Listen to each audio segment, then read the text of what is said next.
ठीक है सर। चलो, गुड मॉर्निंग एवरीवन। तो कल अपन कौन चैप्टर किए थे? मैथमेटिकल रीजनिंग किए थे, ठीक है।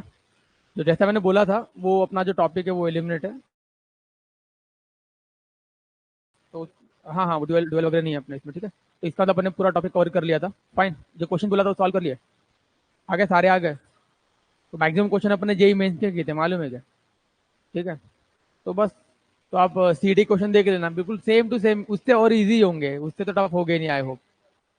हाँ हाँ, किया था ना अपन ने वैसा क्वेश्चन कल। देखा क्वेश्चन घर जाके, प्रैक्टिस किया, करना है सबको। ठीक है क्या? जो क्वेश्चंस अपन यहाँ ट्राई करते हैं उसको तो करना ही है, साथ में फिर जितने पॉसिबल क्वेश्चंस होते हैं उसमें सारे प्रैक्टिस करना। ठीक है। तो फिर ठीक है, तो अपना सक्सेसफुल एक चैप्टर हो गया कंप्लीट अभी। ठीक है, क्या क्या सबको मालूम है, क्या क्या आने वाला है, उस टाइप के सारे क्वेश्चन अपन ने ट्राई कर लिए। तो आज अपन नया चैप्टर स्टार्ट करते हैं, मैट्राइसेस। ठीक है।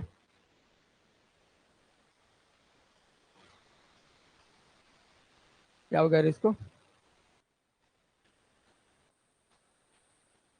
टाइम क्यों ले रहा है? अरे,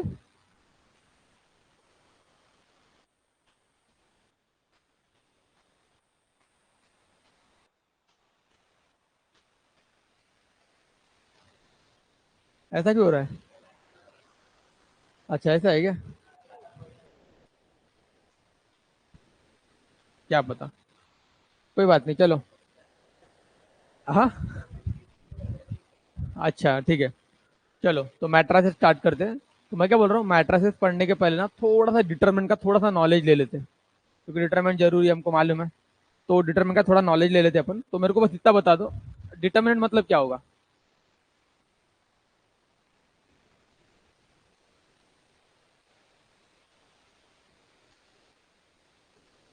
what is the meaning of determinant? Determinant मतलब सिंपली, अब कुछ डेफिनेशन वगैरह लिखने नहीं वाला मैं, वो सब सिर्फ बताऊंगा, समझो अच्छे से, ठीक है। डिटरमिनेंट मतलब क्या होगा? Collection of elements. ठीक है, collection of elements in where rows and column. तो रो, रो तुम जानते हो, इस तरीके से मैंने वर्टिकल दो बार डाल दिए। ठीक है, इसके अंदर एलिमेंट रहेंगे अपने A B C D E F, 1 2 3 जो भी है। तो ये क्या हो गया अपना, ये जो हम देख रहे हैं, ये arrangement of elements in rows and column. और वो अरेंजमेंट कैसा है? इसको बोलेंगे स्क्वायर अरेंजमेंट। स्क्वायर क्यों? स्क्वायर क्यों? तुम दिख रहे हो, देख रहे हो ना, यहाँ पे स्क्वायर बन रहा है, यहाँ पे, तो उसको उसको square arrangement of element in rows and column. Row मतलब कौन?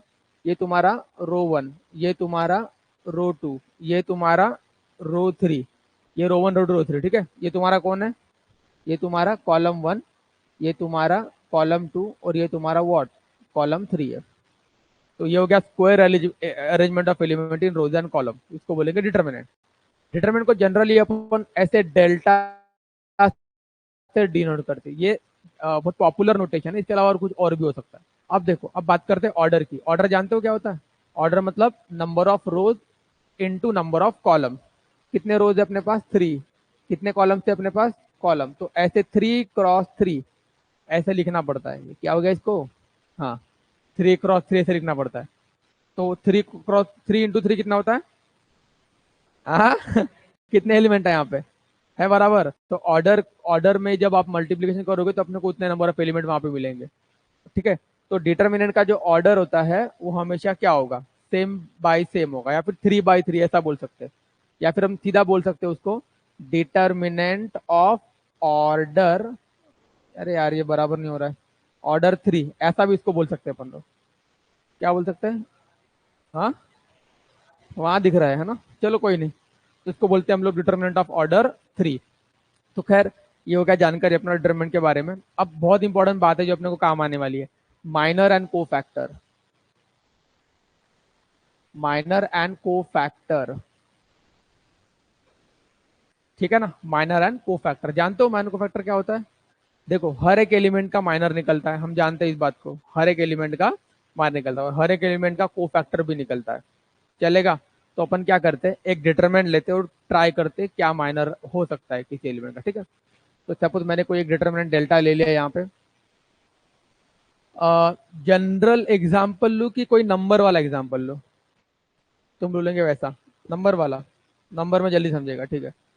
सपोज अपन बात करेंगे 1 2 3 3 2 1 1 1 1, चल ये अपने डिटरमिनेंट ले लिया। डिटरमिनेंट है ना ये, क्योंकि इसका row number column number same है, इसलिए ये डिटरमिनेंट है।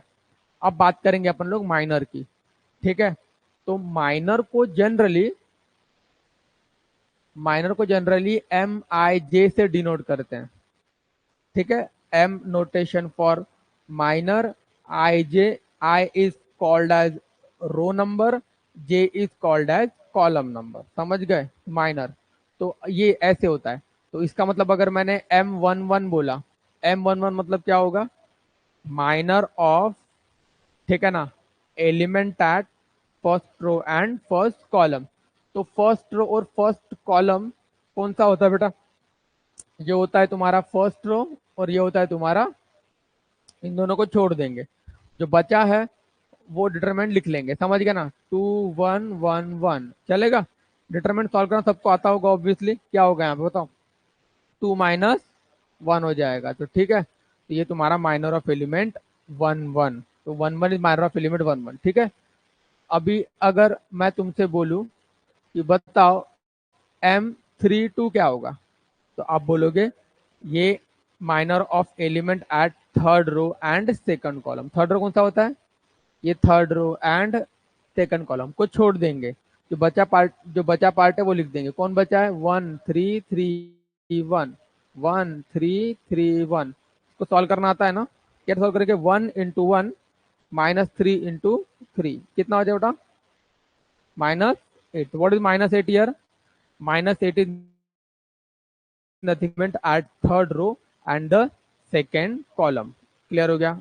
अभी किसी को डाउट माइनर कैसे निकाला जाता है, सब क्लियर है, ठीक है। तो ये हो गया माइनर। अब बात करते अपन किसकी, कोफैक्टर की। कोफैक्टर को डिनोट किया जाता है CIJ से, मानते कोफैक्टर को डिनोट करते हैं अपन लोग कैसे, CIJ। कोई लोग कोई किसी किसी जगह यू विल फाइंड तुम्हारी नोटेशन तो कोई फर्क नहीं पड़ता, वहां पे मेंशन होगा कि इसका क्या मतलब होता है ना। भले ही वो BIJ भी लिख देगा और वहां बाजू में लिख देगा कि BIJ is nothing but cofactor, साफ साफ मेंशन होता है, ठीक है, चिंता करने की जरूरत नहीं है। तो ये हो गया अपना कोफैक्टर। व्हाट इज कोफैक्टर का formula, we all know very well, -1 to the power I + j into MIJ, ये होता है तुम्हारा कोफैक्टर का फॉर्मूला। इससे क्या समझ में आ रहा है, इससे समझ में आ रहा है कि हम हर एक एलिमेंट का कोफैक्टर भी निकाल सकते हैं, ठीक है। जैसे कि तुमने ये वाला सेम डिटरमिनेंट के एग्जांपल से समझने की कोशिश करते हैं। हमने M11 निकाला है ना, तो अब मैं बात करूंगा C11। तो what is C11, -1 to the power 1 + 1 M11 चलेगा। -1 के पावर में 2 कितना होता है, ठीक है ना, वो इवन ही हो गया, तो माइनस तो हट गया वहां से। M11 तो जानते हो निकाला हुआ है क्या है, इसका मतलब जो M11 है वही तुम्हारा क्या है, C11 है। समझ में आ रहा। अब क्या निकाले थे अपन ने, C32 निकालेंगे।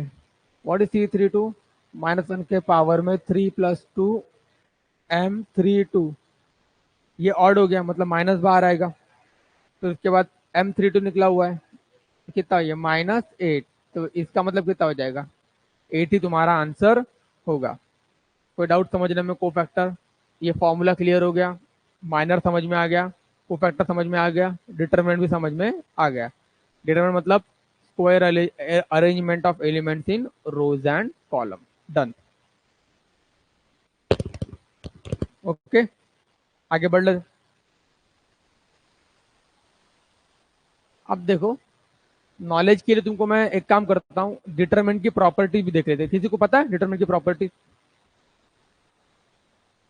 आदित्य पता है प्रॉपर्टी ऑफ डिटरमिनेंट। अच्छा, तुमको डिटरमिनेंट ओपन तो करना आता है ना, कि नहीं आता है, ओपन करना आ जाएगा ना, ओपन करने में कोई दिक्कत तो नहीं है।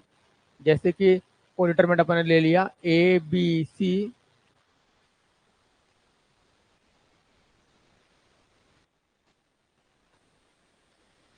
डिटरमिनेंट, ठीक है। तो एक एक एक मेरी बात सुनना, हम लोग फिलहाल जो सीखे हैं, क्या सीखे हम लोग, कि हम रो वन के अलॉन्ग ही उसको एक्सपांड करते हैं, ठीक है ना। तो रो टू के अलॉन्ग करेंगे तो क्या होगा, हालांकि उतना डिटेल में मुझे जाने की जरूरत नहीं क्योंकि अपना टॉपिक मैट्राइसेस ही है, तो डिटेल में उतना फिर वो देख लेते हैं। ए को रखेंगे, फिर क्या होगा बेटा, इसको इससे मल्टीप्लाई,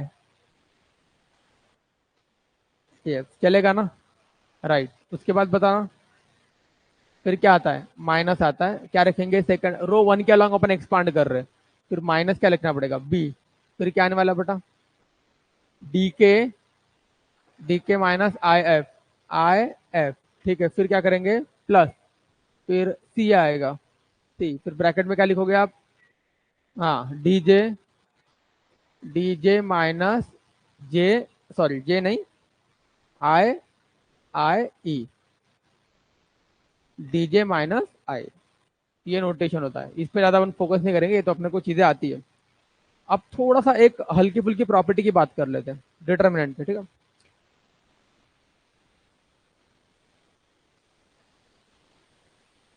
ठीक है, प्रॉपर्टी वन, देखो मुझे बताना कि डिटर्मिनेंट की अगर कोई भी डिटर्मिनेंट एक अपने को न्यूमेरिक आंसर देता है, याद रखना, मैट्रिक कोई आंसर नहीं देता है, उसको सॉल्व करना पड़ेगा, ठीक है। कोई आंसर ऐसा न्यूमेरिक आंसर नहीं मिलेगा अपने को मैट्रिक्स का, डिटरमिनेंट अगर आप सॉल्व करेंगे तो डिटरमिनेंट का वी विल गेट एक न्यूमेरिक प्रॉपर आंसर, वो चाहे नेगेटिव भी आंसर आ सकता है उसका, पॉजिटिव भी आ सकता है, ठीक है ना। इसको अब मॉड मत समझना, मॉड अलग चीज होती है, ये एक नोटेशन है डिटरमिनेंट का। अब प्रॉपर्टी की बात कर लेते हैं, प्रॉपर्टी इस तरीके से है, अगर मैंने बोला सारे एलिमेंट डिटरमिनेंट के, सारे एलिमेंट किसी भी एक रो के या किसी भी कॉलम के जीरो होंगे तो पूरा डिटरमिनेंट का आंसर क्या होगा, जीरो। बोलने का मतलब है कि अगर मैंने बोला यहाँ पे जीरो जीरो लिखा है,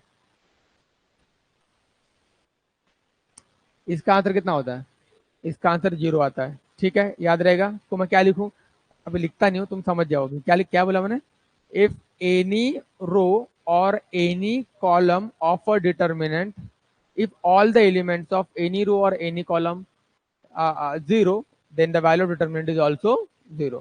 कैसे, तुम सॉल्व करके देख लो, definitely will get answer zero, fine. तो ये बढ़िया बेसिक इंपॉर्टेंट बात है, प्रॉपर्टी वन, समझ गया ना तुम लोग, ठीक है। If all the elements of a row of और of a column of determinants are zero, then value of determinant also zero. तो ये बढ़िया बेसिक सी प्रॉपर्टी थी। अब एक और प्रॉपर्टी देख लेते हैं अपन। मैंने क्या बोला, अगर किसी भी डिटर्मिनेंट में अगर कोई भी दो रो सेम है तो इस डिटरमिनेंट का आंसर भी क्या होता है, जीरो होता है। क्या बोला अपन ने, इफ एनी टू रो और any two column, if any two row और any two columns of a determinant, ठीक है ना, are identical, then value of determinant is also zero. समझ गया। तो कोई भी दो रो सेम, कोई भी दो रो या कोई भी दो कॉलम अगर क्या होते हैं, आइडेंटिकल होते हैं, तो उसका आंसर जीरो आता है। आप ऐसे इसको ओपन करके देख सकते हो, ठीक है। अब इसका प्रूफ वगैरह अपन ले क्यों नहीं रहे, क्योंकि अपन को चैप्टर खत्म भी करना है जल्दी, राइट। ओके, तो ये हो गया अपना प्रॉपर्टी नंबर दो, जो मतलब मेन मेन प्रॉपर्टीज है जो आपको सबको ख्याल में होनी चाहिए, वो बता रहा हूं मैं, ठीक है। अब अगर अपन ने किसी भी दो रो को इंटरचेंज कर दिया तब क्या होगा, this is your delta, right, this is your delta. मैं क्या करता हूं, कोई भी दो रो को इंटरचेंज करता हूं या कोई भी दो कॉलम को इंटरचेंज करता हूं, तब क्या होगा बेटा। तो बात ऐसी है कि ये जो आंसर आ रहा है, और अब मैंने कहा कि यार मुझे बताओ, मैंने ये निकाल लिया, मैंने बोला डी ई एफ ऊपर करता हूं, ए बी सी नीचे करता हूं, आई जे के एज इट इज होगा। बताना मुझे इसका आंसर कितना आएगा। कैसा है, अगर आप कोई भी दो रो, मैंने क्या किया यहाँ पर बताना, मैंने रो वन और टू को इंटरचेंज किया, मानते हो ना, ठीक है। तो मैंने क्या किया, दो रो को इंटरचेंज किया, तो प्रॉपर्टी ये है कि अगर अपन किसी भी दो रो या किसी भी दो कॉलम को इंटरचेंज करते हैं ना, तो जो ओरिजिनल आने वाला आंसर है उसका ये क्या हो जाता है, निगेटिव हो जाता है। समझ गए। तो इसका मतलब इसकी वैल्यू किसके बराबर होगी, इसकी वैल्यू माइनस ऑफ ओरिजिनल, कौन मतलब डेल्टा के बराबर होगी। समझ गए, ठीक है। अब मैं अगर इसको और इंटरचेंज करूंगा तो क्या हो जाएगा, और एक माइनस आएगा, तो माइनस माइनस क्या हो गया, तो वही डेल्टा ही मिल जाएगा वापस। अब मैं चाहता हूं कि मैं वापस, इसको पता है ना लिखते कैसे हैं, सपोज मैंने बोला again I make interchange row one to row two, मैं वापिस रो वन, अरे यार ये पता नहीं हैंडराइटिंग बराबर नहीं आ रही है, मैं इसको पढ़ रो वन रो टू को फिर से इंटरचेंज, रो वन जानते हो ना, ये रो वन है और ये को चेंज कर रहा हूँ, क्या मिल रहा है मुझे वापस इंटरचेंज करने के बाद, ठीक है, ठीक है, क्या हो गया ये A B C D E F I J K, अब वापिस क्या हो गया, ठीक है, वापिस क्या आएगा, ये इसका इसको किया ना मैंने, तो क्या आएगा आंसर बताना, माइनस ऑफ माइनस हो जाएगा डेल्टा, है ना, माइनस ऑफ माइनस, तो कितना बन गया वापिस डेल्टा, मतलब जो ओरिजिनली बन गया, समझ गया ना। तो एनी टू रो और any two column when we interchange the value of determinant will be negative of that original, समझ में आ रहा।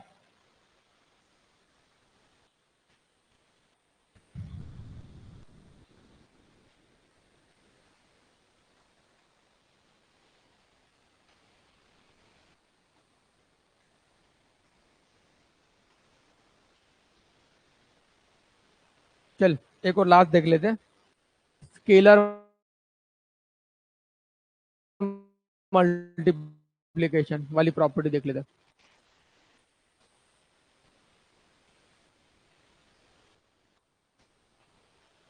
स्केलर मल्टीप्लीकेशन, ठीक है, मैं ये बोल रहा हूं कि मुझे किसी एक मैट्रिक्स को किसी एक नंबर से मल्टीप्लाई करना है, तो वो नंबर कैसे मल्टीप्लाई होगा उस मैट्रिक्स से, डेल्टा तुम्हारे पास ऑलरेडी था पहले से ही, है ना, कहाँ गया डेल्टा, चल लिख लेते कोई दिक्कत नहीं, सपोज डेल्टा है मेरे पास, ठीक है,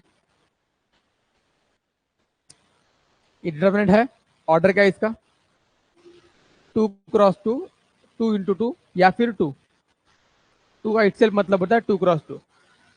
मैं चाहता हूं कि अब तुम क्या करो, ए को डेल्टा से मल्टीप्लाई करो, तो ए डेल्टा के साथ मल्टीप्लाई होगा, तो ए जब इससे मल्टीप्लाई का तो इससे भी करना पड़ेगा, तो इससे कहां कहां मल्टीप्लाई होगा ए, हर एक एलिमेंट से जाके मल्टीप्लाई होगा, ऐसा, ये मैट्रिक्स है, क्या है ये डिटर्मिनेंट है, समझ में आ रहा है क्या, तो तुम मैट्रिक्स के रूल यहां तुम नहीं लगा सकते, समझ में आया। तो अगर हमने किसी भी एक नंबर को किसी डिटर्मिनेंट से मल्टीप्लाई किया, तो वो नंबर उस डिटर्मिनेंट के किसी भी एक रो या किसी भी एक कॉलम से जाके मल्टीप्लाई होगा, समझ में आ रहा है। सपोज मैंने चॉइस किया कॉलम वन, तो क्या हो जाएगा ए इंटू वन, ए इंटू 3, तो कितना हो गया 3 है, यहाँ 2 4 आ गया। या फिर मैं क्या कर सकता हूँ, इक्वल टू कर रहा हूँ, ठीक है, या फिर मैं क्या कर सकता हूँ, किसी भी रो से मल्टीप्लाई करते हो, सेकंड रो से मल्टीप्लाई किया तो कितना हो गया 3a 4a, समझ गए मेरी बात। तो what is scalar multiplication of determinant not matrix, कि हम लोग किसी भी नंबर को अगर किसी डिटरमिनेंट से मल्टीप्लाई कर रहे हैं, तो वो किसी भी एक रो के साथ मल्टीप्लाई होगा या किसी भी एक मैट्रिक्स में अलग है। मैट्रिक्स में क्या होता है, हर एक एलिमेंट से मल्टीप्लाई होता है ना, अगर तुमने अगर तुमने इस ए को हर एक एलिमेंट से जाके मल्टीप्लाई किया, तो ये क्या होगा, ये प्रॉपर्टी फॉलो नहीं करेगा, बेसिक प्रॉपर्टी समझ में आ रही है ना, वो डिटरमिनेंट पूरा क्या हो जाएगा, चेंज हो जाएगा, सारी प्रॉपर्टी फॉलो नहीं करता है वो, समझ में आ रहा। मैट्रिक्स में ऐसा नहीं होता, मैट्रिक्स में अपन क्या करते हैं, याद है मैट्रिक्स अभी जस्ट एग्जाम दिए, याद है क्या होता है, हर एक एलिमेंट से मल्टीप्लाई होता है ना, अगर बाहर कोई नंबर को अपन रखते हैं तो, ये मैं नॉलेज के लिए बता दे रहा हूँ, कैसा पूरा सेफ रहने का हमेशा, है ना, क्योंकि डिटरमिनेंट तो ज्यादा क्या कहते हैं डिफरेंट तो है नहीं मैट्रिक्स से, बहुत सिमिलर है, और गलती से मैट्रिक्स डिटरमिनेंट का बारे में थोड़ा पूछ लिया तो तुम ऐसा भी नहीं बोल सकते, अरे ये तो सिलेबस में ये तो है ही नहीं, हमको तो मैट्रिक्स ही है ना, वो तो बोल देगा भाई डिटरमिनेंट कोई डिफरेंट है मैट्रिक्स से, क्योंकि अपन तो डिटरमिनेंट की वैल्यू ही तो निकालते हैं ना मैट्रिक्स से, फिर इसीलिए ये सब बातें क्लियर होनी चाहिए, या समझ गए कि नहीं, ठीक है।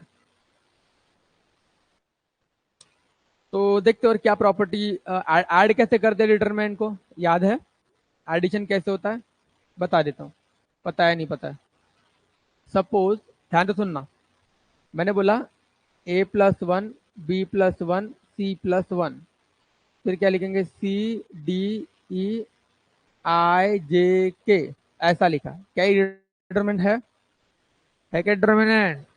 हाँ ठीक है, ये एक डिटर्मिनेंट है। क्या हो गया भाई इसको? हाँ, ये डिटर्मिनेंट है। इसका ऑर्डर कितना है डिटर्मिनेंट का? 3 × 3 या फिर 3। अब अब देखो क्या कर रहा हूं मैं। मैंने क्या बोला, मुझे ऐड करना है। ऐड वो सब्ट्रैक्ट भी वैसे ही करेंगे ऑब्वियसली, है ना। तो अभी ऐड कैसे करना, ये दो डिटर्मिनेंट ब्रेक होता है, ठीक है। कैसे, पहले में कौन आएगा? अब बात याद रखना कि डिटर्मिनेंट को ऐड कैसे करते हैं। डिटर्मिनेंट को ऐड करते समय एक बात का ध्यान रखना है कि कोई भी दो रो या कोई भी दो कॉलम फिक्स होना चाहिए, उनको चेंज नहीं करना है, ठीक है। किसको चेंज करेंगे? कोई भी एक रो के अलोंग हम उस डिटर्मिनेंट को ब्रेक करेंगे, लाइक दैट। पहले पार्ट में आएगा ए बी सी प्लस, दूसरे पार्ट में कौन आएगा बता?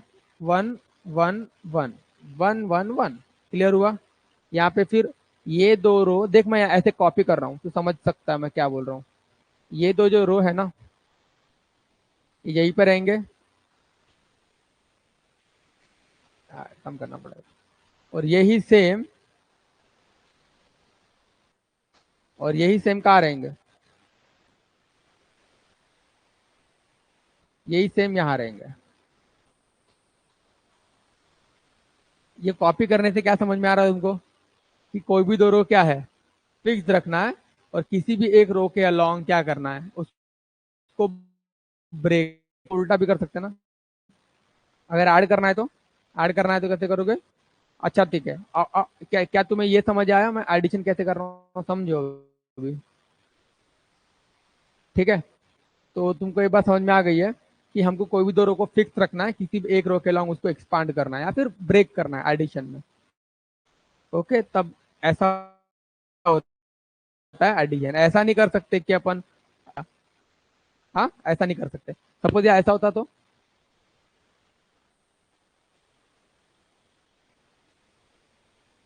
तब क्या करना पड़ता? उसके बावजूद भी किसी भी दो रो को फिक्स रखना पड़ता है।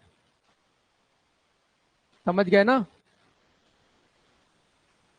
किसी भी दो रो को फिक्स रखना पड़ता है, ठीक है। किसी भी दो रो को फिक्स रखा और उस रो के अलग अपन ने उसको एक्सपांड कर दिया। इस तरीके से एडिशन सब्ट्रैक्शन होता है डिटर्मिनेंट का। कोई डाउट समझने में? पूरा क्लियर है? चलो, तो मुझे लगता है इतनी इन्फॉर्मेशन तो ठीक है तुम्हारे लिए, और डिटर्मिनेंट में ज्यादा कुछ जानने की जरूरत नहीं है। वैसे भी सारे पीआई को अपन ने देखे हैं, तो वहां पे इतना कुछ डिटेल में ये आता नहीं है, सीधा मैट्रिक्स ही आता है डिटेल में, है ना। तो अपन सीधा उसको नॉलेज अभी डिटरमिनेंट का आ चुका है। वैल्यू कैसे निकालते डिटरमिनेंट की वो भी आ चुकी है, ठीक है। चलो, तो मैट्रिक्स स्टार्ट करते हैं अपन, ठीक है। डिटरमिनेंट में और कुछ जानने की जरूरत नहीं है। अगर होगा क्वेश्चन में, अगर कोई आता है तो अपन डिस्कस कर लेंगे, बट मुझे तो दिखा नहीं ऐसा कुछ डिटेल में डिटरमिनेंट के बारे में कोई ऐसा। अगर होगा तो देख लेंगे बाद में, ठीक है। तो अभी स्टार्ट करते matrix.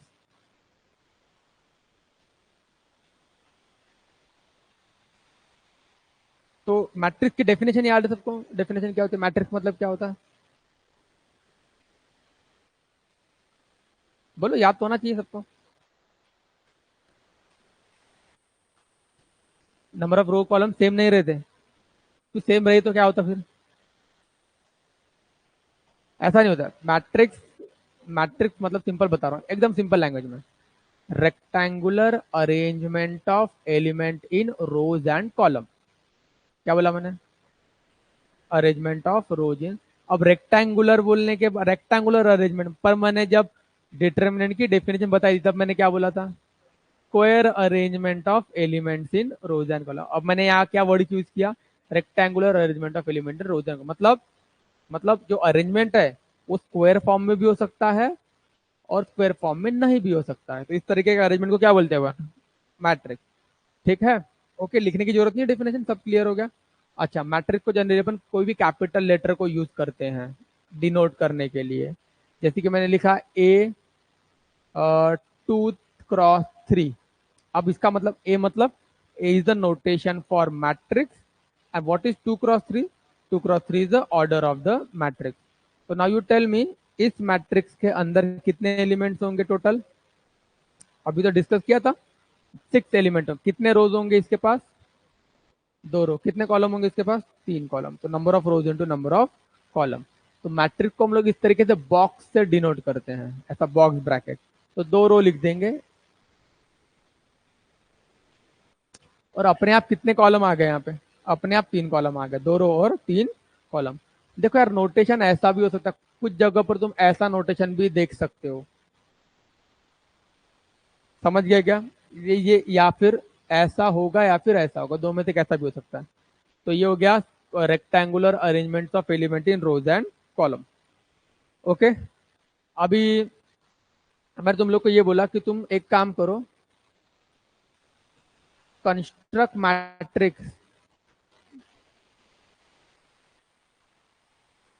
Of order 2 × 3 such that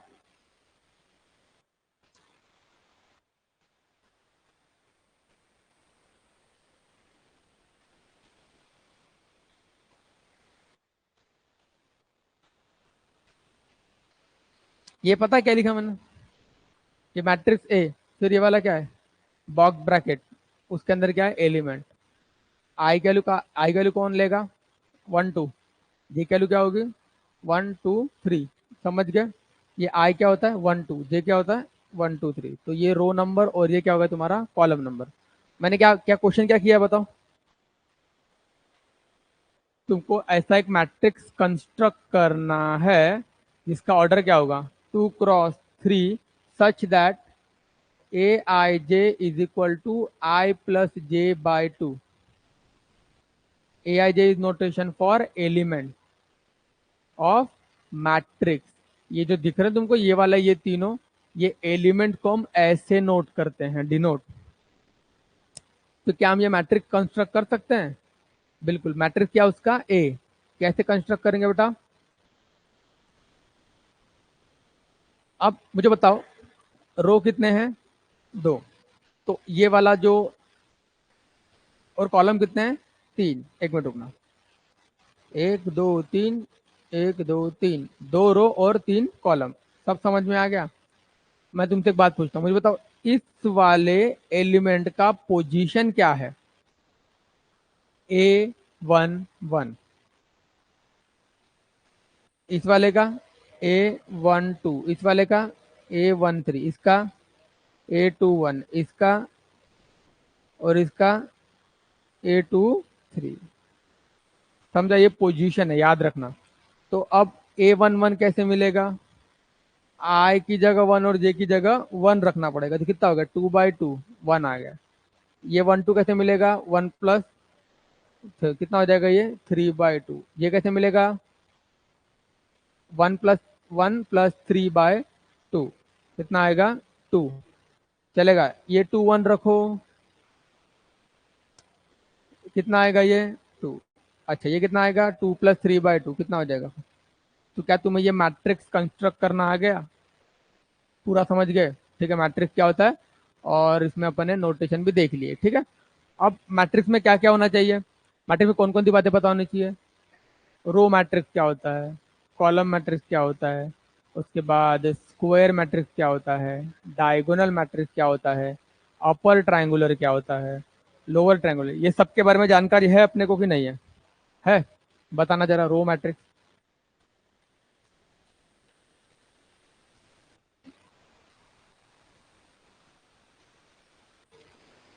what is row matrix? Matrix having row, देखो रो है तो रो से बात करो, matrix having one row.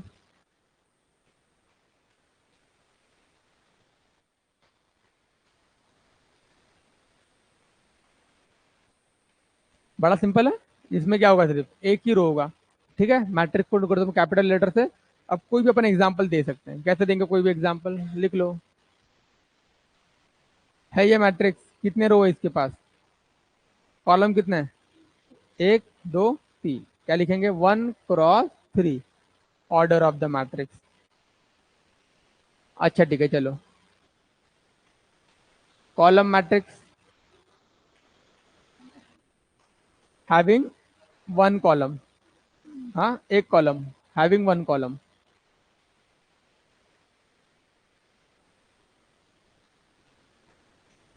Matrix having one column, चलेगा एक कॉलम, जैसे कि कोई मैट्रिक्स लिख लिया इसमें एक ही कॉलम है, ठीक है, ऐसे मैट्रिक्स है 1 2 3 ऐसा लिख लिया। कितने रोज है इसके पास? 3। कितने कॉलम है इसके पास? एक। समझ गए? ओके। तो बात ये वाली याद रखना कि मैंने बोला matrix of order 1 cross m, इसका मतलब ये मैट्रिक्स कौन सा होगा? मैं तुमको जस्ट पूछा कि ए इज अ मैट्रिक्स, इसके अंदर ए आई जे टाइप के एलिमेंट है, सच दैट उसका ऑर्डर है 1 क्रॉस m, मतलब ये ए मैट्रिक्स क्या होगा? अरे ऐसा मैट्रिक्स जिसके पास एक ही रो है और m कॉलम्स है, एक ही रो है ना उसके पास क्या है अपने पास? एक ही रो है, दिख रहा है ना रो में, तो ये कैसा मैट्रिक्स हुआ? रो मैट्रिक्स, चलेगा। अगर मैंने बोल दिया बी मैट्रिक्स और ये बी आई जे उसके एलिमेंट है n क्रॉस 1, तो इसका मतलब क्या हुआ कि ऐसा मैट्रिक्स जिसमें n रोज है और एक ही क्या है? कॉलम, तो उसको क्या पढ़ू? कॉलम मैट्रिक्स, ठीक है, चलेगा। तो ये हो गया अपने पास row matrix, column matrix. Horizontal matrix क्या होगा? हॉरिजॉन्टल मैट्रिक्स, हॉरिजॉन्टल मैट्रिक्स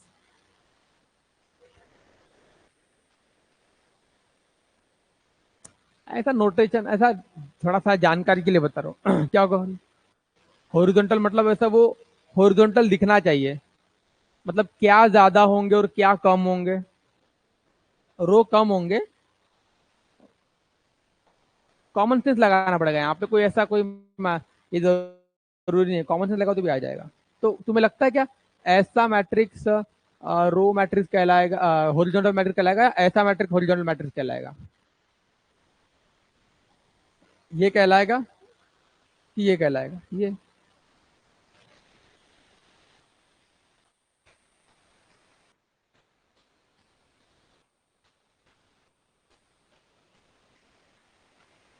बोलो यार, कौन सा मैट्रिक्स हॉरिजॉन्टल कहलाएगा?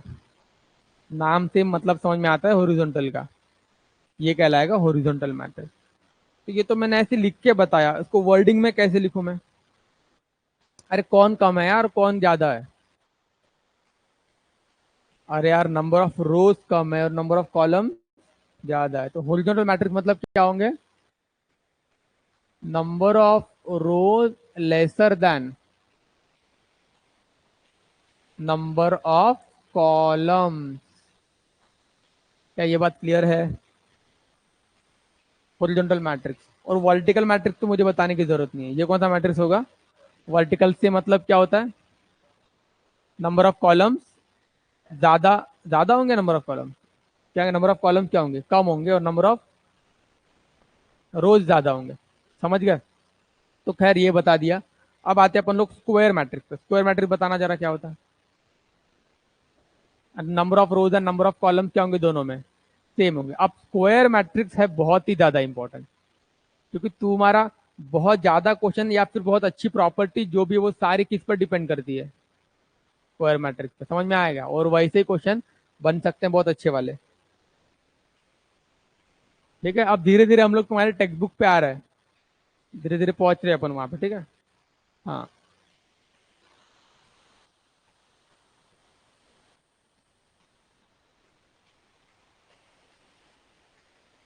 स्क्वायर मैट्रिक्स, ठीक है। तो स्क्वायर मैट्रिक्स मतलब क्या हो जाएगा अपना?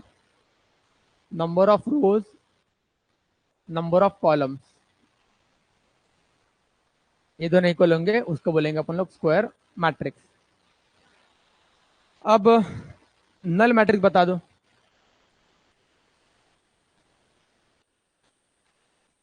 नल मैट्रिक्स से क्या मतलब होता है? नल मैट्रिक्स का मतलब होता है ना, नल मतलब सारे एलिमेंट कैसे होंगे? जीरो। मैंने ऑर्डर की बात करी है क्या? तो उसको स्क्वायर ही होना पड़ेगा, उसको ऐसा होना पड़ेगा, उसको वैसा होना, कुछ बोला क्या मैंने? क्या बोला मैंने? ऐसा मैट्रिक्स जिसके सारे एलिमेंट, बात खत्म। इसका इसका मतलब ये हुआ कि सर ऑर्डर कुछ भी हो सकता है? मैंने बोला हाँ, क्योंकि मैंने वैसा बोला ही नहीं ऑर्डर के बारे में, तो मैंने जानकारी नहीं दी। मैंने क्या बोला? सिंपल, सारे एलिमेंट 0 होने चाहिए, बात खत्म। तो इसका मतलब मैं कैसा ही मैट्रिक्स बना सकता हूँ? हाँ, कैसे ही बना सकते हैं। क्या ये मैट्रिक्स नल है? मैंने बोला हाँ नल है। ऑर्डर क्या है इसका? 3 रो 2 कॉलम, 3x2। क्लियर हुआ? अरे 1 2 3, 1 2, number of rose into number of column. अब स्क्वायर मैट्रिक्स के बारे में कुछ और इंपॉर्टेंट जानकारी। ठीक है,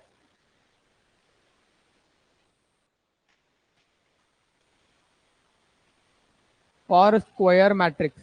ठीक है, मुझे बताना क्या तुमको एक बात पता है, प्रिंसिपल डायगोनल किसे कहते हैं स्क्वायर मैट्रिक्स में? चलो बहुत बढ़िया जानकारी देता हूं मैं यहाँ पर स्क्वायर मैट्रिक्स के बारे में। ठीक है,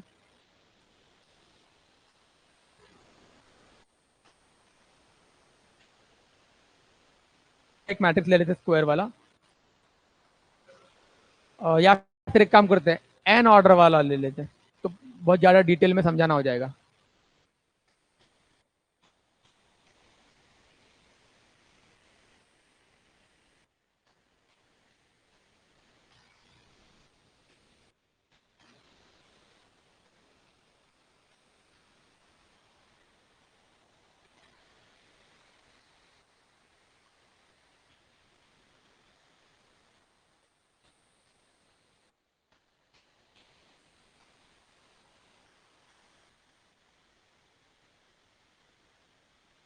क्या ये मैट्रिक्स है?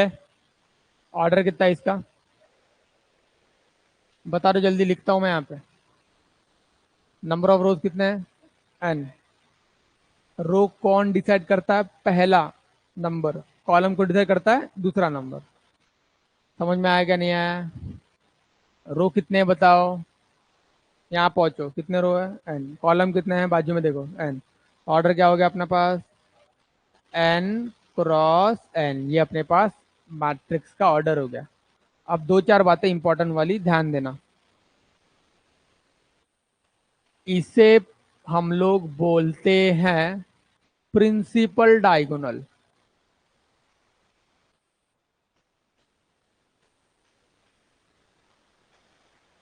बात पूरी क्लियर है? क्या कहते हैं अपन इसे? इस वाले को कहते हैं प्रिंसिपल डायगोनल।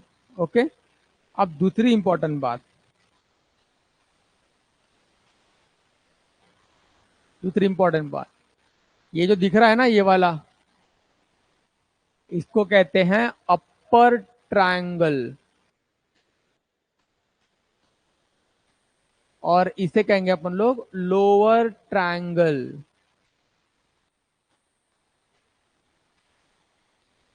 कोई डाउट समझने में? अपर ट्रायंगल एंड लोअर ट्रायंगल। ध्यान से सुनना एक और बात, ये जो अपर ट्रायंगल है ना, यहाँ पे रो नंबर कम है कॉलम नंबर से। अरे यार, ये रो होता है ये कॉलम होता है, ये रो होता है ये कॉलम होता है, ये रो होता है ये कॉलम होता है, रो होता है कॉलम, मेरे को नहीं दिख रहा अभी। ये रो होता है ये कॉलम होता है, समझा? तो क्या रो नंबर छोटा नहीं है? 1। ठीक है, समझ में आया? देखो 1 लेसर देन, यहाँ पे 2 हो गया, फिर क्या हो गया? 2 लेसर देन 3 हो गया। तो यहाँ पे सारा देखोगे तो क्या हो गया? रो नंबर लेसर देन क्या होता है? Column number. बात समझ में आ रही है क्या? बड़ा इंपॉर्टेंट पॉइंट है ये वाला। ठीक है, यहाँ पे क्या बोला मैंने? यहाँ पे रो नंबर ग्रेटर होता है किससे? कॉलम नंबर से। तो that is I greater than J. तीसरी इंपॉर्टेंट बात, यहाँ पे, यहाँ पे होता है रो नंबर बराबर कॉलम नंबर। यहाँ पे डायगोनल में, समझ गए? तो डायगोनल में रो नंबर बराबर क्या होता है? Column number. अपर ट्रायंगल में row number lesser than column number. Lower triangle में row number greater than column number. क्योंकि इसी से एक और मैट्रिक्स अब मैं डिराइव करूंगा जिसको बोलते हैं lower triangular matrix and upper triangular matrix. समझ गए? किसी को पता है क्या होते हैं lower triangular and upper triangular matrix? मालूम है? बोलो। अच्छा, हाँ। अरे मैंने कैसे लोअर ट्रायंगुलर पहचानना पड़ता ये नहीं पूछा, मैंने बोला मैट्रिक्स का मतलब बताओ, lower triangle upper triangle. Very good, very good. तो क्या मैं जो तूने बोला, क्या मैं उसको मैथमेटिकली लिख सकता हूँ? हाँ। कैसे पता है? मैं लिख रहा हूँ, एक मैट्रिक्स है जिसमें ए आई जे टाइप एलिमेंट है। ठीक है। ऑर्डर क्या लेते, 3x3, सफिशिएंट है इतना। एक मैट्रिक है सच दैट, ठीक है।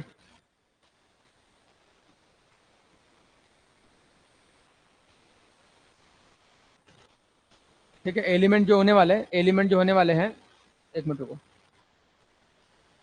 उसमें ए आई जे जो एलिमेंट होने वाले कैसा है वो बता दे रहा हूँ मैं। ठीक है। या फिर एक काम करते हैं, लिखने का तरीका बदल लेता हूँ। ऐसा नहीं करते अपन। अपन क्या बोलते हैं, हम एक मैट्रिक्स लिखते हैं पहले, और उसके लोअर ट्रायंगल के सारे एलिमेंट जीरो कर देते हैं। तो मैं कैसे लिखूं? मैं ऐसा लिखूं क्या, मैं ऐसा लिखूं क्या कि ए आई जे बराबर zero for I lesser than J. ये कौन सा मैट्रिक्स बना? मैंने मैंने क्या बोला? मैंने बोला कि जहां पर रो नंबर कम है कॉलम नंबर से, वो सारे एलिमेंट क्या कर देना है, जीरो। देखो ये नोटेशन बड़ा इंपॉर्टेंट है, क्वेश्चन में काम आ जाएगा कभी। तो इसको मैं कैसे लिखूं? मैंने ऑर्डर क्या लिया है मैट्रिक्स का? 3x3 लिया है ना, छोटा ऑर्डर लेते हैं समझने के लिए। बताओ क्या क्या क्या लिखने का? 1 2 3, 1 2 3, 1 2 3। हाँ, लोअर ट्रायंगल कहाँ है बेटा? बेटा चलो, ये डायगोनल है। इस बात को एग्री करते हो? ये क्या है? डायगोनल। दिख रहा ना बराबर?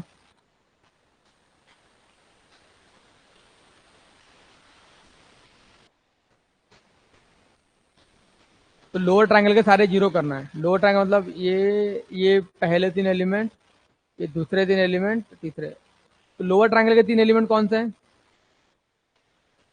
तो, इसने क्या बोला, आई लेस देन जे जीरो करना है। आई लेस देन जे कहाँ होता है? अपर ट्रायंगल में होता है। तो कहाँ जीरो करना पड़ेगा बताना? यहाँ जीरो करूँ अपर ट्रायंगल, और कहाँ जीरो करूँ? यहाँ करूँ, और कहाँ करूँ बेटा जीरो? ये जीरो। तो तुमको लगता है ना यही तुम्हारा अपर ट्रायंगल है? होगा अपर ट्रायंगल जीरो। अच्छा, फिर बाकी जगह पे क्या रखना है? तुम्हारी मर्जी, कुछ भी रखो, कुछ भी रखो, ठीक है ना। 3 5 2 3 5 चला। अच्छा, यहाँ पर कुछ रखना है, 1। चल जाएगा। ये कौन सा मैट्रिक्स बना, इसको क्या बोलते हैं? इसको क्या बोलेंगे? हाँ, इसको बोलेंगे लोअर ट्रायंगुलर मैट्रिक्स, LTM। क्यों? क्योंकि लोअर ट्रायंगल बना है, इसलिए इसको बोलेंगे लोअर ट्रायंगुलर मैट्रिक्स। वैसे ही अपर ट्रायंगुलर मैट्रिक्स क्या होगा फिर बेटा? तो वहां लिखना पड़ेगा, एक मैट्रिक्स है जिसमें ए आई जे टाइप एलिमेंट है, ऑर्डर उसका 3x3 है, और ए आई जे सारे के सारे क्या होंगे, zero for I greater than J. मतलब क्या होगा मैट्रिक्स?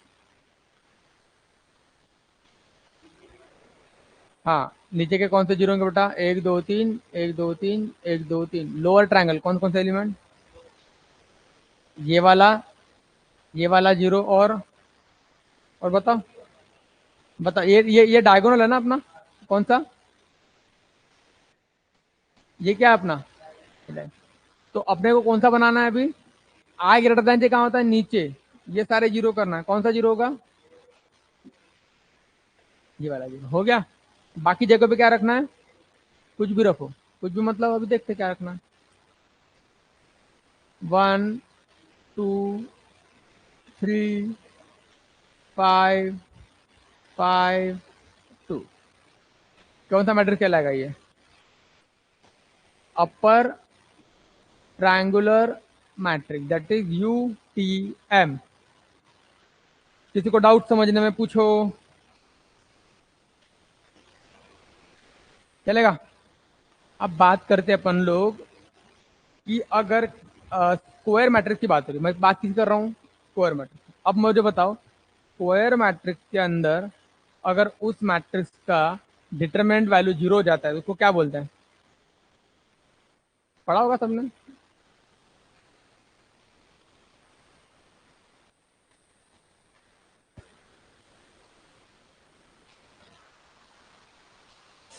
हाँ, अरे 0 हो जाएगा तो इनवर्स कैसे एग्जिस्ट होगा। डिटरमिनेंट वैल्यू बोला मैंने क्या बोला, if determinant of A equal to 0 then A is singular matrix.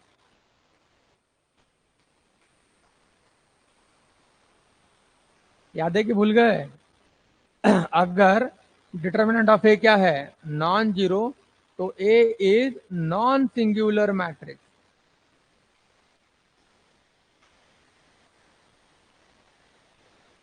किसी को डाउट हो तो पूछो यार।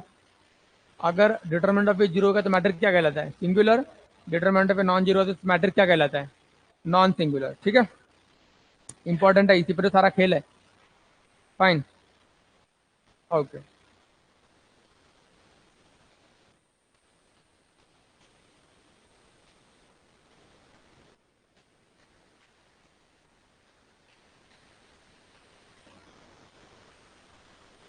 हो गया। अब स्क्वायर मैट्रिक्स के अंडर में क्या क्या था वो मुझे बताना पड़ेगा अभी तुम लोगों को, ठीक है। स्क्वायर मैट्रिक्स के अंडर में क्या क्या था।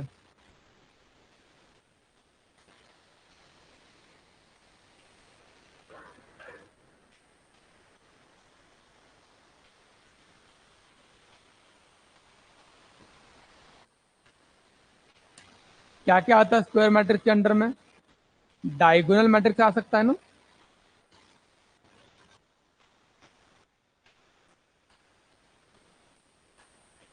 क्या होता है बेटा डायगोनल मैट्रिक्स, सिर्फ वहां पे क्या होता है, डायगोनल एलिमेंट्स ही होते हैं। डायगोनल एलिमेंट ही होते हैं, बाकी सारे क्या होते हैं, जीरो। उसको बोलते हैं डायगोनल मैट्रिक्स। चलेगा, एकदम बढ़िया। मैं कैसे बोलूँ, कैसे बोलते समय वर्डिंग में कैसे बोलूँ mathematically, matrix having all non diagonal elements equal to 0। क्या बोला मैंने बोला matrix having all non diagonal elements equal to 0। क्या मैंने डायगोनल एलिमेंट के बारे में कोई जानकारी दी है तुमको, नहीं। मैंने किसके बारे में जानकारी दी है, तो नॉन डायगोनल सारे क्या होने चाहिए बोला मैंने, 0 होने चाहिए, ऐसा बोला मैंने। तो जैसे कि एग्जाम्पल दूं,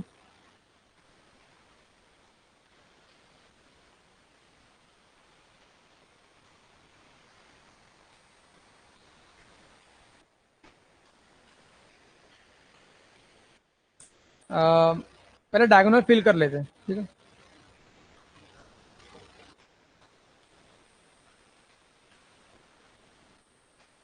कर ले डायगोनल फिल, बाकी सारे क्या होंगे,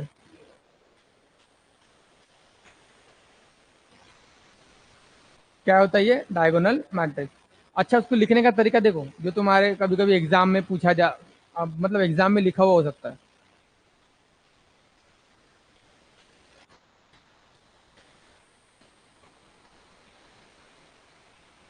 लिखने का तरीका होता है, जानते हो क्या, क्या लिखा है यहाँ पे मैंने। हाँ, यहाँ पे मैंने लिखा हुआ है DIAG, और यहाँ पे क्या लिखा है, 1 2 1 3 2। अच्छा, 1 3 2 मतलब क्या है, ये 1 1 वाला एलिमेंट है, ये 2 2 वाला है, और ये 3 3 वाला। तो इससे क्लियर हुआ ऑर्डर। हाँ, 3 बाई 3 का ऑर्डर होगा। समझ गए। तो मैंने अगर भी एक मैट्रिक्स है, डायगोनल है 1 2, क्या होता है इसका मतलब, ये 1 1 वाला एलिमेंट है और ये 2 2 वाला एलिमेंट। तो कैसे लिखना पड़ेगा, 1 2 0 0। हो गया, नॉन डायगोनल सारे क्या हो जाएंगे, जीरो। तो ये क्या हो गया अपने पास, कौन सा मैट्रिक्स, ये हो गया अपने पास डायगोनल मैट्रिक्स। ये सब कुछ किसके अंडर आ रहा है, स्क्वायर मैट्रिक्स के अंडर आ रहा है। और ये भी किसके अंडर आ रहा था, upper triangular lower triangular, square के अंडर, क्योंकि मैंने स्क्वायर के बाद ही पढ़ा है ना इसको। ये सब के सब क्या होते हैं, ये सब के सब कौन से मैट्रिक्स होंगे, स्क्वायर मैट्रिक्स ही होंगे। Lower triangular matrix, upper triangular matrix, these all are, ठीक है, स्क्वायर मैट्रिक्स ही होते हैं। ठीक है, तो यहाँ पे लिख देता हूँ, इनमें अपर ट्रायंगुलर मैट्रिक्स भी आएंगे और इनमें लोअर ट्रायंगुलर मैट्रिक्स भी आएंगे। दोनों को दोनों स्क्वायर मैट्रिक्स होते हैं। और डायगोनल मैट्रिक्स भी क्या होता है, स्क्वायर मैट्रिक्स ही होता है।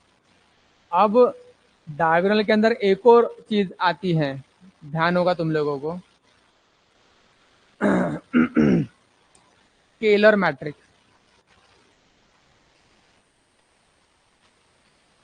क्या होता है, स्केलर मैट्रिक्स, जानते हो स्केलर मैट्रिक्स क्या होता है। स्केलर मैट्रिक्स भी डायगोनल मैट्रिक्स ही होती है, जिसके सारे डायगोनल एलिमेंट सेम होते हैं। क्या यहाँ पे डायगोनल एलिमेंट सारे सेम है क्या, नहीं। अगर ये सेम हो गए तो उसको एक नए मैट्रिक्स से डिनोट किया है, और वो मैट्रिक्स है कौन सा, स्केलर मैट्रिक्स। ठीक है, तो कैसे लिखूं, एक लाइन में खत्म करूं,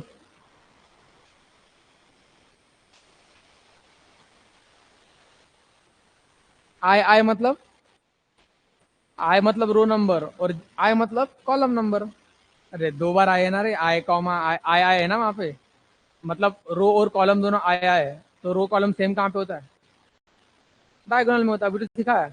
तो मतलब उस प्लेस पर क्या रखना है, के, बाकी क्यों, क्योंकि वो कैसा मैट्रिक्स है, अरे स्केलर कौन है, तो डायगोनल में सारे नॉन डायगोनल क्या होते हैं, तो कैसे लिखना पड़ेगा इसको, के के बाकी सारे,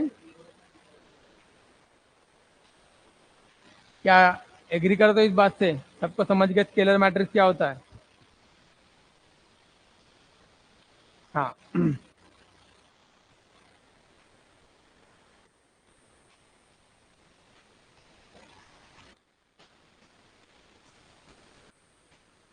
क्या करें, कोई डाउट है, क्या हो गया। अब मुझे बता, अगर सारे स्केलर अगर वन हो गए तो मैट्रिक्स क्या कहलाएगा, आइडेंटिटी मैट्रिक्स। तो इसका और आरो बना के नीचे में क्या लिखूंगा बताओ जरा, identity matrix. Okay, what is identity matrix, identity matrix is a scalar matrix would all A I I become, क्या करूं मैं, के बराबर वन। हाँ, तो ये क्या बन जाएगा, आइडेंटिटी को अपन लोग आई से डिनोट करते हैं, I three, what is three denote notation for order of the matrix, I three, what is your I three then, one one one, बाकी जीरो जीरो जीरो जीरो। तो किसी को डाउट समझने में, एवरीथिंग इज क्लियर। तो ये जो chain है, चेन सबको समझ में आ गई।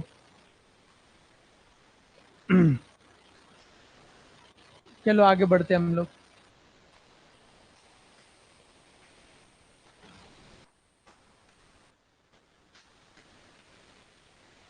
हो गए, सारे मैट्रिक के बारे में जानकारी तो दे दी है। अब आ जाते हैं अपन लोग ट्रांसपोज वगैरह पर आ जाते हैं। ट्रांसपोज क्या होता है, एडिशन वगैरह करना आता है तुमको मैट्रिक्स में, कैसे कैसे ऐड करना पड़ता है मैट्राइसेस को, करस्पॉन्डिंग एलिमेंट्स को ऐड करना पड़ता है, समझ गए। जैसे कि मैंने अलजेब्रा देख लेते हैं,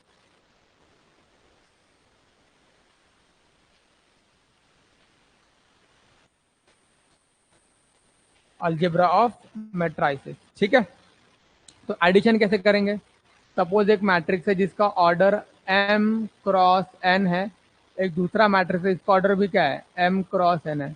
देखो ऐड करने की सबसे पहली कंडीशन क्या है, दोनों का क्या होना चाहिए, ऑर्डर सबसे पहले दोनों का सेम होना चाहिए, तभी तो ऐड कर पाएंगे।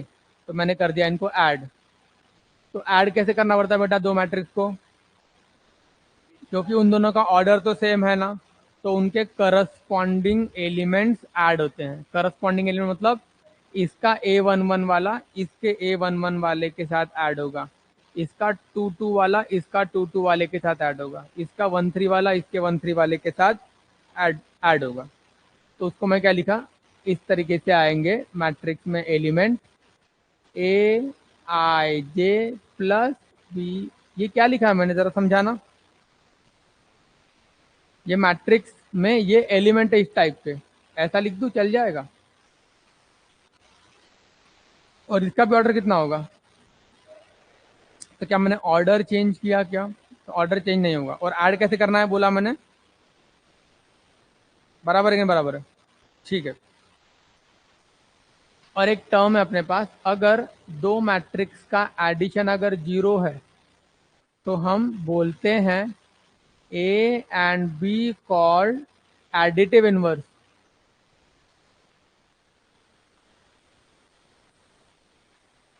To each other. समझ गया ना? A and B called additive inverse to each other. ये हो गया अपने पास एडिशन वाला फंडा, ऐड कैसे करना पड़ता है। अब बात करते हैं स्केलर मल्टीप्लिकेशन की।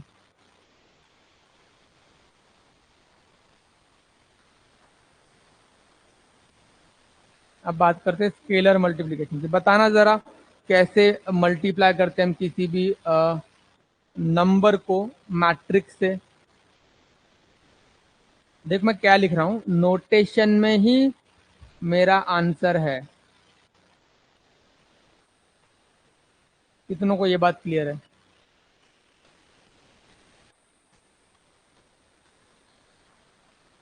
मैट्रिक्स ए को मैंने किससे मल्टीप्लाई किया? के कौन है, चल लिख देता हूं, के स्केलर है।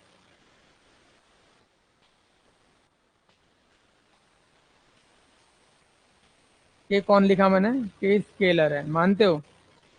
तो इसका मतलब ये ए आई जे क्या है, बताना जरा। ए आई जे क्या है? इस मैट्रिक्स ए के एलिमेंट्स है, मानते हो ना? सारे एलिमेंट्स होंगे ना ए आई जे। तो देखो सारे एलिमेंट्स में मैंने क्या मल्टीप्लाई किया है, के। कर दिया तो क्लियर हुआ कि नहीं हुआ कि मैंने ए आई जे मतलब हर एक एलिमेंट में के को मल्टीप्लाई कर दिया है।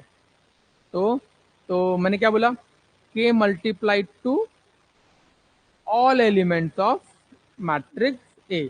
चलेगा? तो क्या लिखेंगे उसको, each element get multiplied to each element get multiplied to K. ठीक है, समझ गया? ऑफ मैट्रिक्स ए, ये तो मैंने समझा दिया। तो जैसे डिटरमिनेंट में क्या था, डिटरमिनेंट में था ना कि हम किसी भी एलिमेंट को अगर डिटरमिनेंट से मल्टीप्लाई करना चाहते हो, किसी भी एक रो या किसी भी कॉलम से मल्टीप्लाई होगा। डिटरमिनेंट में क्या, मैट्रिक्स में क्या है, कोई भी एलिमेंट को अपन किसी मैट्रिक्स से मल्टीप्लाई करना चाहते हैं तो वो हर एक एलिमेंट से मल्टीप्लाई होगा। समझ गए?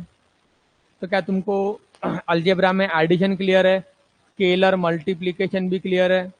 ठीक है, अब इसमें क्या आता है, सॉरी स्केलर मल्टीप्लिकेशन क्लियर है। अब दो मैट्रिक्स को मल्टीप्लाई कैसे करेंगे वो आता है। How to multiply two matrices, tell me. कैसे करते मल्टीप्लाई, याद होगा तो बोलो।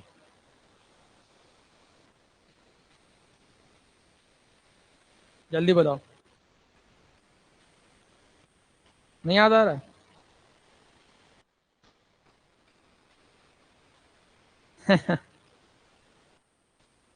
आता है मल्टीप्लाई करना, आता है? ठीक है चलो, मल्टीप्लाई भी देखते हैं अपन लोग। मुझे एक चीज बताना, दो मैट्रिक्स इक्वल कब होते हैं?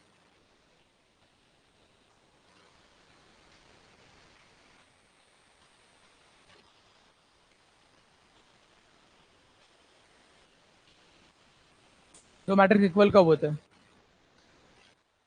बोलो। मैट्रिक्स ए बराबर matrix B, when I call it matrix A बराबर मैट्रिक्स बी, जब उनके करस्पॉन्डिंग एलिमेंट आपस में इक्वल होंगे तब। फॉर एवरी आई जे, ठीक है, फॉर एवरी आई जे। ये बात क्लियर है कि नहीं क्लियर है? क्या बोला मैंने, दो मैट्रिक्स इक्वल कब होंगे, जब उनके करस्पॉन्डिंग एलिमेंट आपस में इक्वल होंगे, तब वो दो मैट्रिक्स क्या कहलाएंगे, क्योंकि ये इक्वलिटी पे क्वेश्चन बनता है। ठीक है, एक हल्का सा क्वेश्चन बताता हूं मैं, ठीक है। एक्स वाई 3 4 बराबर 1 2 ए बी। मैंने लिख दिया अपने मन से कि ये दो मैट्रिक्स इक्वल है। Find X Y and A B. बताओ, एक्स की वैल्यू क्या होगी 1, वाई की क्या होगी 2, ए की वैल्यू क्या होगी और बी की वैल्यू क्या होगी 4। पूरा क्लियर है।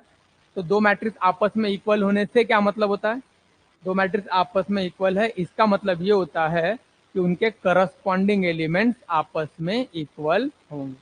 तो मैंने यहाँ पर एकदम साफ साफ लिख दिया है।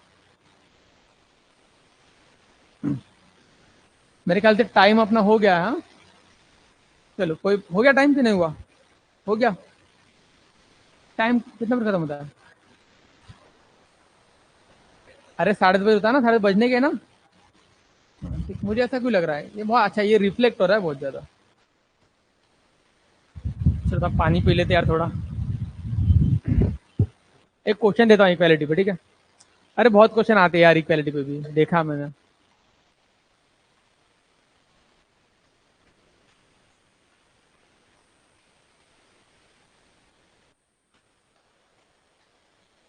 देखो मैं हर चीज बहुत डिटेल में समझा रहा हूँ, ठीक है, बेसिक, बहुत डिटेल में समझो तुम लोग, ठीक है।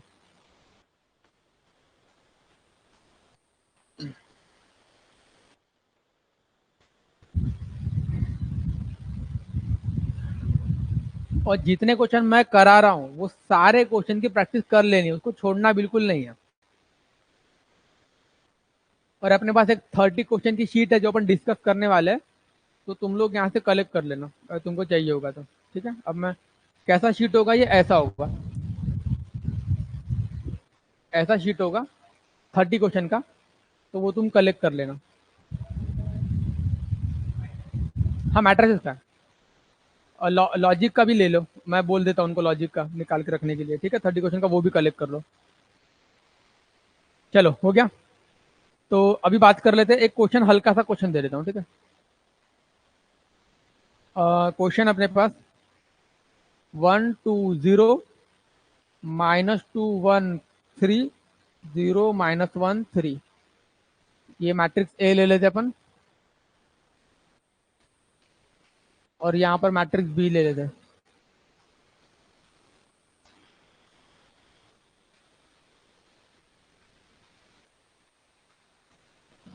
नंबर थोड़े छोटे लेने पड़ेंगे, कैलकुलेशन थोड़ा सा इजी जाना चाहिए। ये ए और बी दे दिया मैंने। अब इन दोनों को ऐड कर सकता हूँ क्या, एडिशन पॉसिबल है क्या इन दोनों का, पॉसिबल है ना।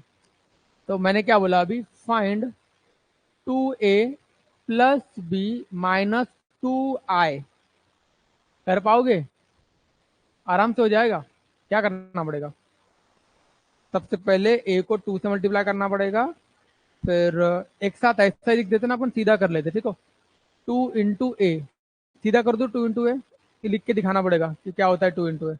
तो हमने मैट्रिक्स को 2 से मल्टीप्लाई किया है, तो मैट्रिक्स को 2 से मल्टीप्लाई किया मतलब वो 2 मैट्रिक्स के हर एलिमेंट से जाके मल्टीप्लाई होगा, तो लिख दो 2a क्या होता है बेटा, 2a बन जाएगा 2 × 1, 2 × 1, 2 × 2, 2 × 0, 2 × 2, 2 × 1, 2 × 3, 2 × 0, 2 × -1, 2 × 3। क्या मैंने सही लिखा है, सब चेक किया है, बराबर लिखा है। बीच में क्या लिखा है अपन ने, बीच में लिखा है प्लस। अब बी है, बी कौन है, बी भी लिखना पड़ेगा, 1 1 3 -2 1 1 4 1 4, हो गया। -2i, बताना 2i क्या होता है। आई मतलब आइडेंटिटी मैट्रिक्स, बट मुझे तो इसका ऑर्डर ही नहीं पता, इसका ऑर्डर ही नहीं पता आइडेंटिटी का, कितना लिखो ऑर्डर, 3 × 3। क्यों, क्योंकि बाकी तो मैट्रिक का जितना ऑर्डर है इसका भी उतना ही ऑर्डर होना चाहिए। और अपन ने आइडेंटिटी को 2 से मल्टीप्लाई किया है। आइडेंटिटी को कैसा होगा, आइडेंटिटी कैसा होगा बताना, ये होगा 1 0 0 0 1 0 0 0 1, इसको किससे मल्टीप्लाई करना है अपने को? 2 से। क्या मिलेगा बेटा बताना? माइनस करना है अपने को, ठीक है। ये है 2 0 0 0 2 0 0 0 2 आ जाएगा। अब ऐड करना है करस्पॉन्डिंग। करस्पॉन्डिंग जानते हो क्या क्या होता है बताओ? 2 + 1 - 2। लिख दो तुम्हारे लिए, एक नंबर लिख देता हूं बस।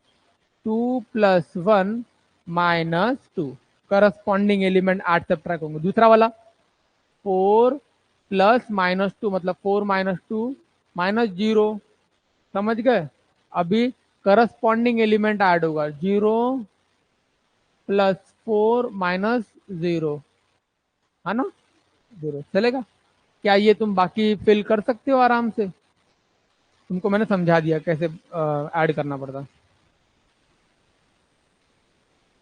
एक और बढ़िया सा क्वेश्चन करते हैं।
अच्छा, इस पर सब लोग आ जाओ, इसको थोड़ा डिस्कस कर लेते हैं, अभी थोड़ा टाइम भी खत्म हो रहा है। ठीक है अपना। और थोड़ा सा बचा हुआ है, पता है ना? कंटेंट बचा हुआ है। कौन सा अभी तो बचा है? नहीं रे, इनवर्स बचा है, ट्रांसपोज मुझे बताना है, एडजॉइंट मुझे बताना है। तो वो कंटेंट थोड़ा बचा है, अभी अपना क्लास है तो अपन डिस्कस कर लेंगे। मोस्ट प्रोबेबली आज ही अपना कोशिश करेंगे मैक्सिमम पार्ट हो जाए और क्वेश्चन ट्राई करें हम लोग। बाकी कल फिर इसको कैसे ट्राई करेंगे, कोई समझाएगा मुझे कैसे करेंगे? नीचे वाले को 2 से मल्टीप्लाई करके सब ट्रैक कर देंगे, है ना? देखो हमारा एम क्या है, एक्स वाई निकालना है। ऐसे क्वेश्चन मिल सकते हैं तुमको एमएससीटी में, ऐसे क्वेश्चन मिल सकते हैं। तो देखो क्या करेंगे, एक्स और वाई चाहिए, है ना? तो क्या कर सकता हूँ मैं, या तो इसको 2 से मल्टीप्लाई करके ऐड कर सकता हूँ। ईजी है ना? तो मैं क्या करता हूँ, ये इक्वेशन 1 हो गई, ये इक्वेशन 2 हो गई। तो मैं सीधा लिखता हूँ यहाँ पे, मैंने क्या बोला, 2 × 2 equation 1 then add to equation 2। क्या ये बात तुमको क्लियर है? करो। 2 से मल्टीप्लाई, इक्वेशन को मतलब सबसे मल्टीप्लाई करना पड़ेगा। क्या हो जाएगा बताना? 4x - 2y is equal to, 2 से मल्टीप्लाई कर रहे हैं अपन, कितना हो जाएगा? -12 6 4 2 6 2। एकदम क्लियर है? अब नीचे की तो एज इट इज इक्वेशन है, 1 2 3 3 1 2। Now you have to add. क्या करना है अपने को? ऐड। कितना होगा बेटा? 5 times of x is equal to, ये तो कट गया। ऐड कैसे करेंगे? करस्पॉन्डिंगली ऐड करेंगे। -12 + 1 2 + 3, क्या लिखा है? 6 + 2 6 + 1 4 + 3 कितना हो गया? ये कितना हो गया? 4 हो गया। बढ़िया ऐड। अब क्या करना है? 5 को क्या करेंगे? नीचे भेज देंगे ना एक्स लाने के लिए। 5 कहाँ भेजेंगे? नीचे। तो एक्स कितना हो जाएगा बेटा? एक्स हो जाएगा 1/5 टाइम्स ऑफ ये पूरी टर्म। ओके है क्या? हाँ तो अब क्या करना पड़ेगा? 5 को अंदर मल्टीप्लाई करेंगे। तो मैट्रिक को किसी नंबर से मल्टीप्लाई कैसे करते हैं? मैट्रिक को किसी नंबर से मल्टीप्लाई कैसे करते हैं? तो सारे एलिमेंट से मल्टीप्लाई। तो आंसर कितना कितना आएगा ये? -11/5, 8/5, 7/5, 5/5, 7/5, 4/5। यहां तक किसी को थोड़ा भी डाउट है तो बोलो। तो y कैसे निकलेगा समझाना। x को पकड़ो और यहाँ रख दो, नहीं तो जैसा उसने बताया था कि इसको क्या कर सकते हैं अपन लोग। अभी ये 2 ही है ना, वैसे हम सही तो गए ना सब। सब लोगों ने सब कैलकुलेशन चेक कर लिया ना। हाँ, तो y निकालने के लिए हम क्या कर सकते हैं, नीचे वाले को 2 से मल्टीप्लाई करके सब्ट्रैक्ट कर सकते हैं। अरे को 2 से मल्टीप्लाई करेंगे और सब्ट्रैक्ट कर देंगे तो ये क्या होगा, 2x क्या हो जाएगा, कट जाएगा। तो वो कर सकते हो क्या तुम, छोड़ दो मार लिया मैं। तो इस तरीके से एडिशन वाला क्लियर हो गया अपना।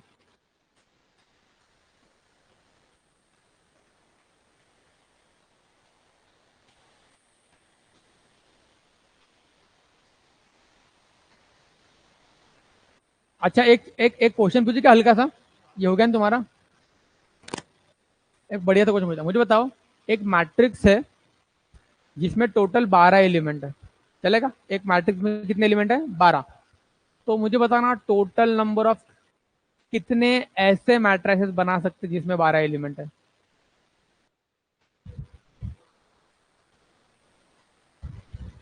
टोटल नंबर ऑफ ऐसे कितने मैट्रिसेस बना सकते हैं जिसमें 12 एलिमेंट है। चलो क्वेश्चन बना दिया मैंने नया। Find total number of matrices having 12 elements. कितने, 12, 4, 6।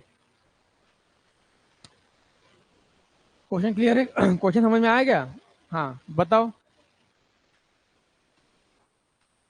6। देखो, एक तो मैट्रिक्स बन सकता,